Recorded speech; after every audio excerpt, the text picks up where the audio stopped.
Easter Island, or Rapa Nui as the natives call it, conjures the image of a tropical paradise for good reason.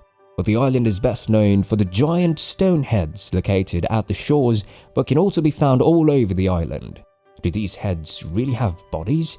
Why were these statues made? And why are there so few people on Easter Island? Join us as we unravel the mystery of the Moai, head figures of Easter Island. So far, archaeologists have documented 887 of the massive figures, the Moai, but there may be as many as 1,000 of them on the island. These massive statues weigh several tons and are usually around 5 meters or 15 feet in height, although some statues could be twice the size. They are usually carved from volcanic rock with stone equipment.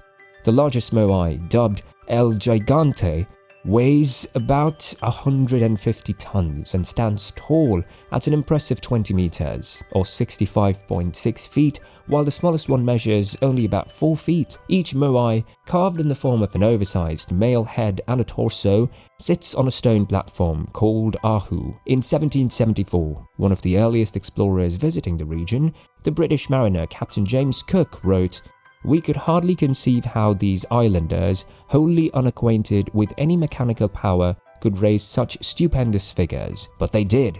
And it's not just heads.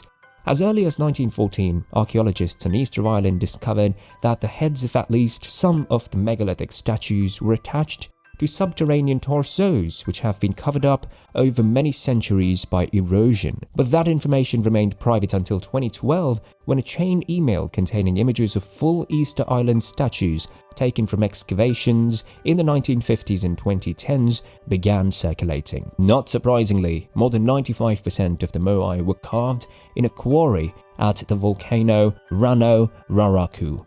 This is because this quarry is rich in compressed volcanic ash that is easy to carve with limited tools.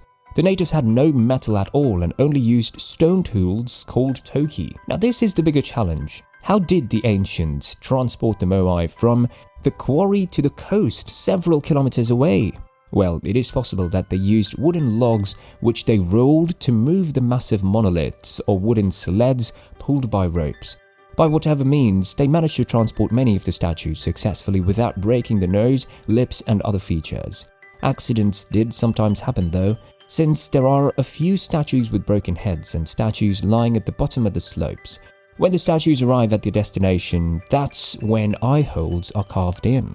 In the later years of the Rapa Nui civilization, a pukao of red scoria, stone from the Purunapau quarry, would sometimes be placed on the head of the statue, a sign of mental power. The final touch would be marked with eyes of coral, thereby completing the Moai, turning it into an arena, aura, or a living face. But there's something strange. Half of all identified Moai, about 400 statues, were found still idling at the Rano Raraku quarry. Only a third of the statues reached their final resting place, while around 10% were found lying abandoned outside of Rano Raraku. After the craftsmen had gone to such lengths to carve them, why did so many Moai not leave their quarry? Could it have been the challenges of transportation of such massive statues? Most of the transported Moai are believed to have been carved, moved and erected between 1400 and 1600 BCE. By the time Captain Cook arrived at the island, the natives seemed to have slowed down or stopped carving such statues altogether, neglecting those still standing. Many of the transported Moai are found on Easter Island's southeast coast, positioned with their backs to the sea. Why? What purpose do the Moai serve? The consensus among archaeologists is that they represent the spirits of the ancestors, chiefs, and other high-ranking males who made important contributions to Rapa Nui culture. Note that the statues don't capture the defining features of individuals as you'd see in Roman or Greek sculptures of, say, Julius Caesar or Marcus Aurelius. Instead, they are all more or less standardized in design, representing a generic male head with exaggerated features. But some scientists do not agree with that idea. They argue that there are no ahu and statues found on the top of hills, which is the obvious place where you'd expect to find monuments that are meant to send a symbolic message. Instead, the Moai are placed right next to where the natives lived and worked, suggesting that the Moai may be landmarks positioned near a valuable resource. Scientists mapped the location of the Moai alongside the location of various important resources such as farmlands, fresh water, and good fishing spots. The statistical analysis suggests that Moai sites were more associated with sources of potable water. An archaeologist said, "Every single time we found a big source of fresh water, there would be a statue and an ahu, and we saw this over and over and over again. And places where we didn't find fresh water, we didn't find statues and ahu. The statues were placed where they are, since that's where people could find the resources they needed to survive." Could it be that the ancestors were worshipped at the locations of these valuable resources? Let us know what you think in the comment section below. When Roggeveen arrived on the island in 1722, he described in his ship log how he witnessed natives praying to these statues. He wrote, "The people had, to judge by appearances, no weapons, although, as I remarked, they relied in case of need on their gods or idols which stand erected all along the seashore in great numbers, before which they fall down and invoke them. These idols were all hewn out of stone and in the form of a man with long ears, adorned on the head with a crown, yet all made with skill. Whereat we wondered not a little. A clear space was reserved around these objects of worship by laying stones to a distance of 20 or 30 paces. I took some of the people to the priests because they paid more reverence to the gods than did the rest, and showed themselves much more devout in their ministrations. One could also distinguish these from the other people quite well, not only by their wearing great white lugs in their earlobes, but in having the head wholly shaven and hairless." Roggeveen was paying attention. The Moai could have also been used for political clout, since there were many culturally distinct tribes on the small island with a great deal of variation in terms of size. For the statues, the Moai could also serve to signal status to neighboring communities. Large statues are costly, meaning the biggest Moai could be regarded as proof that a particular tribe is more skillful and industrious. It's important to add that the giant stone sculptures may have served another important role, not for astronomy purposes as seen with other megalithic sites like Stonehenge in our previous videos, but in another sense, farming. The soil on Easter Island is highly prone to erosion, especially in the absence of the trees that were abundant on the island centuries ago. But archaeologists sampled the soil around quarries.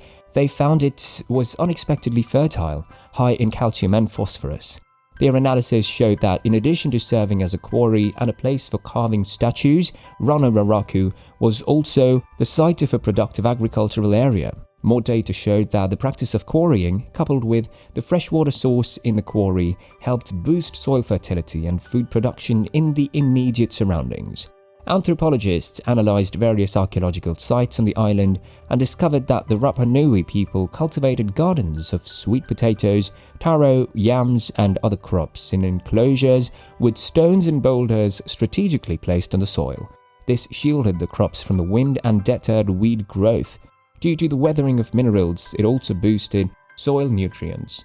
When two archaeologists excavated 2 of 21 partially buried statues on the slopes of the quarry, it was revealed that each statue was etched with crescent shape and other figures on their back. A carved human head found resting against the base of one of the statues suggests that these Moai may have served a ceremonial purpose of some kind, perhaps related to plant growth. The gods of fertility, perhaps? According to researchers, the carved designs on the back of the Easter Island statue suggest that the stone creation was used in soil fertility rituals.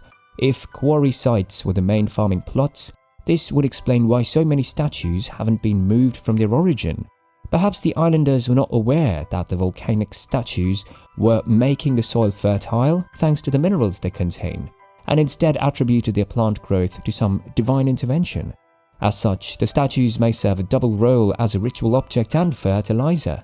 That's how you kill 2 rolls with 1 stone, literally. Thanks for watching this video. Don't forget to smash the like button, share our video with your friends and family, and subscribe to our YouTube channel for more amazing content. See you on the next one.